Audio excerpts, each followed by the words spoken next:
Hi, it's Ben for Page here, and in this video I'll be reviewing the LEGO Marvel Superheroes Avengers Infinity War Thor's Weapon Quest set number 76102. Here is the first minifigure of the set, and the first minifigure of the set is Thor. Now this is a relatively simple version of Thor, however it does have some nice details to it. This minifig has a really good torso print that has various intricate lines, and those blue circles of energy that Thor has on his armour. I also really like the face print this minifig has because it looks really accurate to how he looks in the films.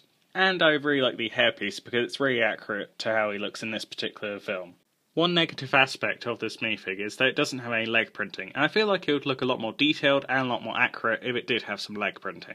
Around the back of this minifig, the intricate printing on the torso continues, and there's an alternate face. I really like the alternate face print that this minifig has because it looks really unique and really well detailed. Here is the second minifig of the set, and the second minifig of the set is Rocket Raccoon, and this is a really well detailed Rocket Raccoon minifig with lots of nice features.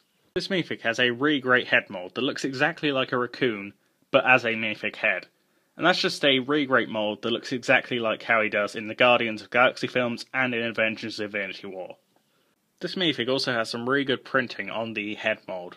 There's some printing to show his smirk, a nose, some of the white bits of his fur, some of the darker bits, and in general the printing just looks really good, and overall this is a really good head for Rocket Raccoon. Another thing that I really like about this minifig is the torso print, because it's really well detailed. I really like how there's various straps and pouches, and just various different details all over the torso. There's also a zip in the centre, and there's some printing to separate the dark blue from the brown.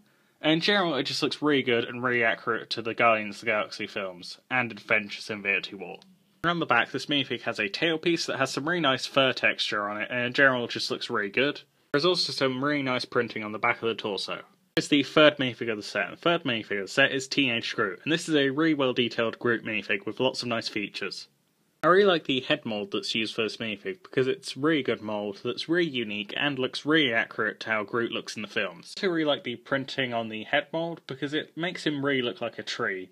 And also the face print really matches his personality in Avengers Infinity War. This minifig also has a really nice print on the back of the torso that really looks like a tree. However, I do wish that the back of the head had a little bit of printing, just like the front of the head. I also think that there should have been some printing on the legs or the side of the arms, because that would have added a lot more detail to this minifig. Here are the accessories that are included in this set. So there's a twig and a branch for Groot, there's a axe for Thor, and a gun for Rocket.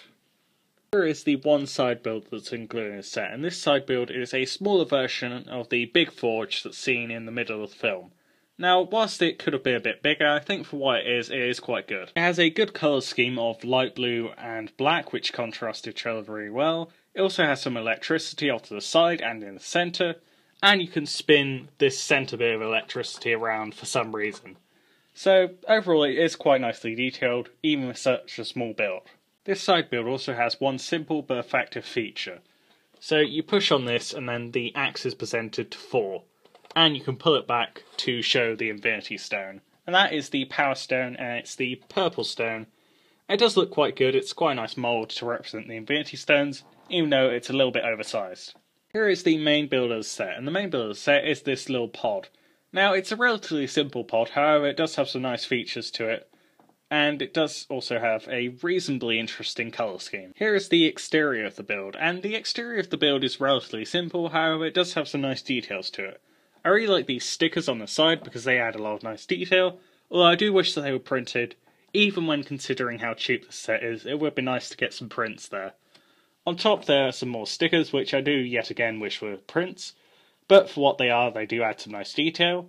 Also, there's an interesting building technique here where there's those two gold bar pieces in silver, and just some plates built over the top. I think that creates an interesting look. Also, there's a tail around the back.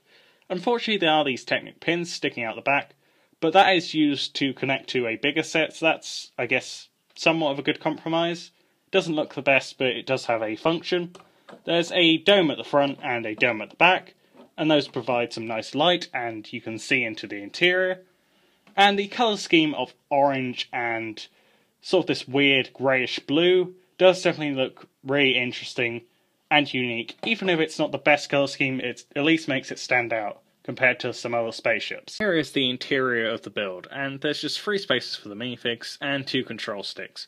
I really wish there was a printed piece at the front, but other than that, it's a good but simple interior.